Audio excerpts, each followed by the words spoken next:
ഈ സമരം ഈ കൊച്ചിനെ കൊണ്ട് വരുന്നത് തന്നെ ഞങ്ങളുടെ ഒരു ഗതികേടിന്റെ ഭാഗമാണ്. കാരണം ഈ കൊച്ചിനെ ഞങ്ങൾ വീട്ടിൽ നിർത്തി നോക്കണമെന്നുണ്ടെങ്കിൽ ഞാനും എൻ്റെ ഭാര്യയും ജോലിയുണ്ട്. 13 വർഷമായി ഞങ്ങൾക്ക് വെറും 600 രൂപ കൂലി കിട്ടുന്നു. ആ കൂലി വെച്ച് ഞങ്ങൾ ഈ കുഞ്ഞുങ്ങൾ ഇതുണ്ടോ 2 പിള്ളേരുണ്ട്. ഈ കുഞ്ഞുങ്ങളെ നോക്കാൻ ഞങ്ങളെ കൊണ്ട് നിവൃത്തിയില്ല. ഞങ്ങളുടെ ഗതികേടിന്റെ ഭാഗമാണ് ഇതിപ്പം ഇവിടെ വെയിൽ കൊള്ളുന്നത്.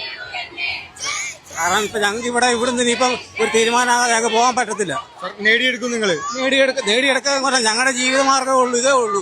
ഈ കുഞ്ഞുങ്ങൾക്ക് ഒരു നേരത്തെ ഭക്ഷണം കൊടുക്കണേലും എന്ത് കാര്യത്തിന് വേണേലും ഞങ്ങളുടെ അടിസ്ഥാന ശമ്പളം ഈ ചാനൽ വഴി കേൾക്കുമ്പോൾ എല്ലാവരും വിചാരിക്കും 40,000 രൂപ എന്നൊരു വലിയ തുകയാണ്. നിങ്ങൾക്ക് കൂട്ടി നോക്കുമ്പോൾ തന്നെ അറിയാം, ഒരു ദിവസം വെറും 1300 രൂപയെ വരുന്നുള്ളൂ. നമ്മളൊരു പറമ്പിലോ അല്ലെങ്കിൽ നമ്മുടെ വീട്ടുവേലയ്ക്ക് ഒരാളെ നിർത്തണമെന്നുണ്ടെങ്കിൽ എല്ലാവർക്കും അറിയാം, പൊതുസമൂഹത്തിന് അറിയാം എത്ര രൂപ വേണമെന്നുള്ളത്. ഞങ്ങളുടെ ഗതികേട് ഈ കുഞ്ഞുങ്ങളെ വളർത്തണമെങ്കിൽ ഞങ്ങൾക്ക് വേറെ ഒരു നിവൃത്തിയില്ല. വീട്ടിലാക്കിയിട്ട് പോരാൻ പറ്റത്തില്ല. ഇതിനൊരു തീരുമാനം ഞങ്ങൾക്ക് നേടിയെടുത്തേ പറ്റത്തുള്ളൂ. ഞങ്ങളുടെ നിവൃത്തികേടാണ്. സർക്കാരിനോടുള്ള അപേക്ഷയാണ് ഈ കുഞ്ഞുങ്ങളെ ഓർത്തെങ്കിലും ഈ ശമ്പള വർധന നടപ്പാക്കണം.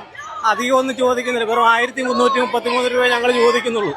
നേടിയെടുക്കണവരെ സമരം തുടരും. നേടിയെടുക്കുന്നവരും അതുകൊണ്ടാണ് ഈ കുഞ്ഞുങ്ങളായിട്ട് വന്നത്. ഞങ്ങളുടെ ജീവിത സമരമാണ് അവസാനം. ഈ അനന്തപുരിയിലാണെങ്കിൽ ഈ കുഞ്ഞുങ്ങളോടൊപ്പം ഞങ്ങൾ അവസാനിപ്പിക്കും ജീവിതം.